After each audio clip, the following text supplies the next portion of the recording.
तो चलिए आज पंचतंत्र की एक ऐसी कहानी में गोता लगाते हैं जो हमें बहुत कुछ सिखाती है। कभी सोचा है कि शरारत और आज़ादी, इनके बीच में कितनी पतली सी लकीर होती है। ये कहानी एक ऐसी ही नटखट गिलहरी की है जो हमें जिम्मेदारी का एक बहुत बड़ा सबक सिखाती है। और कहानी की शुरुआत होती है एक माँ के इन शब्दों से। अब देखिए, ये सिर्फ एक डांट नहीं है ना?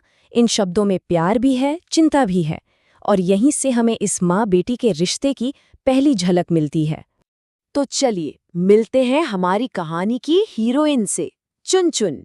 जैसा कि आप देख सकते हैं, वो जंगल की सबसे जिंदा दिल, लेकिन सबसे बड़ी मुसीबत भी है। मतलब उसकी एनर्जी तो कमाल की है, पर यही एनर्जी ना अक्सर दूसरों के लिए सिरदर्द बन जाती है। तो यहाँ पर ना हमें दो बिल्कुल अलग दुनियाएं दिखती हैं। एक तरफ है चुनचुन, जिसे बस हर पल मजे में जीना है, किसी की नहीं सुननी, बस शरारत करनी है। और दूसरी तरफ है उसकी माँ किट्टू, जो हमेशा फिक्रमंद रहती है, उसे सही राह दिखाने की कोशिश करती है। और बस यही जो टकराव है ना, यही कहानी को आगे बढ़ाता है। और अब चुनचुन की शरारतें अपनी हद पार कर जाती हैं। होता क्या है कि एक छोटा सा मजाक जो उसे लगा कि अरे इसमें क्या है, वो उसे सीधा जंगल के सबसे बड़े यानी राजा के सामने लाकर खड़ा कर देता है। देखिए हुआ क्या, यह शरारत चुनचुन की नासमझी का सबसे बड़ा सबूत है। फर्राटा बंदर बेचारा आराम से सो रहा था, और इसने क्या किया, चुपके से उसकी पूंछ पेड़ की डाल से बांध दी। जरा भी नहीं सोचा कि इसका अंजाम कितना खतरनाक हो सकता है। मतलब इसके एक पल के मजे के लिए किसी की जान पर बनाई। और बस फर्राटा की एक चीख और पूरे जंगल की शांति भंग। देखते ही देखते सारे जानवर वहां इकट्ठा हो गए, और फिर एंट्री होती है जंगल के राजा शेर सिंह की। अब ये मामला एक छोटी मोटी शरारत से कहीं कहीं ज्यादा बड़ा हो चुका था। और राजा ने जो कहा वो बहुत जरूरी है। ध्यान दीजिए, शेर सिंह ने सजा चुनचुन को नहीं दी, चेतावनी उसकी माँ को दी। ये दिखाता है कि कैसे एक बच्चे की गलती की जिम्मेदारी अक्सर बड़ों पर आ जाती है। अब ये कोई खेल नहीं रह गया था। तो राजा की चेतावनी मिल चुकी है, चुनचुन के पास सुधरने का एक मौका है। सवाल ये है कि क्या वो इस मौके का फायदा उठाएगी या फिर अपनी आदतों से मजबूर होकर कोई और गलती कर बैठेगी। अब होता ये है कि किट्टू को किसी काम से कुछ दिनों के लिए जंगल से बाहर जाना पड़ता है। अब माँ तो माँ है, दिल तो बेटी के लिए परेशान है ही। तो वो अपने पड़ोसी कालू कौवे को बोलकर जाती है कि भाई जरा चुनचुन पर नजर रखना, क्योंकि उसे पता था कि उसकी बेटी की शरारतें कभी भी उसे मुश्किल में डाल सकती हैं। और वही हुआ जिसका डर था। चुनचुन अकेले अकेले बोर हो गई और बस माँ का किया हुआ वादा भूल गई। घर की सेफ बाउंड्री को पार करके वो निकल पड़ी एडवेंचर की तलाश में। और बहुत जल्द उसे एहसास हो गया कि वो किसी एडवेंचर में नहीं, बल्कि बहुत बड़ी मुसीबत में फंस गई है। वो खो चुकी थी। यहाँ से कहानी में एक डरावना मोड़ आता है। देखिए, चुनचुन का खो जाना तो बस शुरुआत थी। असली खतरा वो तो आसमान में मंडरा रहा था, और उसकी नजरें चुनचुन पर ही थीं। अब सोचकर देखिए उसकी हालत।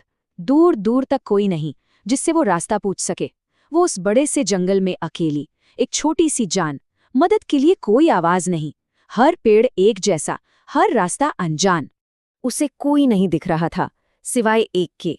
आसमान में बहुत ऊपर एक बाज चक्कर लगा रहा था, और वो सिर्फ एक पक्षी नहीं था, वो एक शिकारी था। और उसकी तेज नजरें जमीन पर अपना अगला शिकार ढूंढ रही थीं। लेकिन यही कहानी एक बहुत खूबसूरत मोड़ लेती है। जिन जानवरों को चुनचुन ने हमेशा तंग किया था ना, जी हाँ, वही जानवर अब उसकी जान बचाने के लिए एक साथ आ जाते हैं। इसे कहते हैं कम्युनिटी, समुदाय की ताकत। और फिर वो हो गया। बाज ने मौका देखा, नीचे झपट्टा मारा और चुनचुन को अपने मजबूत पंजों में दबोच लिया।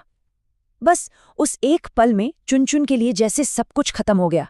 उसकी जिंदगी अब एक शिकारी के हाथ में थी। लेकिन जंगल के बाकी जानवर हार मानने वाले नहीं थे।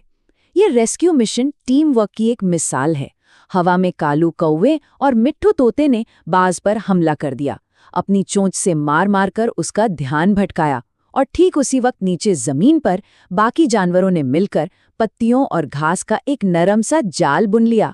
बाज घबराकर जैसे ही चुनचुन को छोड़ता है, वो सीधा उस जाल में आकर गिरती है। सेफ। हर किसी ने अपना अपना रोल निभाया। मौत के मुंह से वापस आने का ये जो अनुभव था ना, इसने चुनचुन को पूरी तरह बदल दिया। इस एक डरावने एक्सपीरियंस ने उसे वो सबक सिखाया जो शायद हजारों बातें भी कभी नहीं सिखा पाती। तो आखिर इस पूरी कहानी से सीख क्या मिलती है? जब किट्टू वापस आई तो उसके इन शब्दों में गुस्सा तो था, लेकिन राहत भी थी। वो चुनचुन को डांट नहीं रही थी, वो बस उसे आईना दिखा रही थी कि देखो, तुम्हारी छोटी छोटी शरारतें, तुम्हारे छोटे छोटे मजाक कितनी बड़ी तबाही ला सकते थे। तो इस कहानी का सबक कह सकते हैं कि डबल है। पहला तो ये कि हर एक्शन का एक रिएक्शन होता है। बिना सोचे समझे किया गया मजाक भी बहुत भारी पड़ सकता है। और दूसरा, जो बहुत ज़रूरी है, कि अपने समुदाय, अपनी कम्युनिटी की ताकत को कभी कम मत आंकिए, क्योंकि मुश्किल वक्त में वही हमारी सबसे बड़ी सुरक्षा होते हैं। और आखिर में ये कहानी हमें बहुत गहरे सवाल के साथ छोड़ जाती है। क्या हर वो चीज़ जो मज़ेदार लगती है, ज़रूरी है कि वो सही भी हो? शायद असली समझदारी मज़े और जिम्मेदारी के बीच एक बैलेंस बनाने में ही है। इस पर सोचिएगा ज़रूर।